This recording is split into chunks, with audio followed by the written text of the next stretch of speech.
Fitnah telah tersebar ke seluruh kampung dan pasangan suami isteri tersebut pergi berjumpa dengan Tok Ketua bagi menyebarkan fitnah. Seluruh kampung mempercayai dengan fitnah Wan Mahora dan suaminya. Orang kampung berasa marah apabila mendengar fitnah tersebut. Mahsuri akan dikenakan hukuman mati dengan cara yang kejam. Tok Ketua bersama orang kampung pergi menyerang ke rumah Mahsuri untuk membawanya ke tanah lapang dan diberikan hukuman akibat berzina.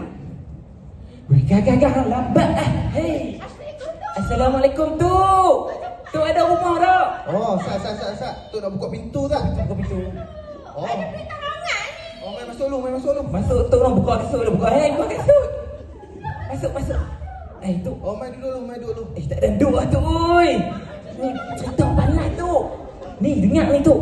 Tadi saya dengan bini saya ni duk tukang-tukang rumah tengok tadi deraman baru belah tu. Oh, apa tu? Suri tu. Dia bawa main laki. Nama apa laki? Budin Tok, kamu sebelah tu Tok. Duduk kampung sebelah mai sini. Ha tu, buat dosa buat maksiat kat langgar kita ni. Sungguh noh. Obat tak bohong tu. Ni, depa buat maksiat tu. Pegang ni. Ui, apa cerita ni? Sumpah tak bohong tu. Jom tu. Tak boleh jadi kita kena pergi sabu Tak rumah ada dah. biar tu. Bencana langgar kita tu. Jom. Jom.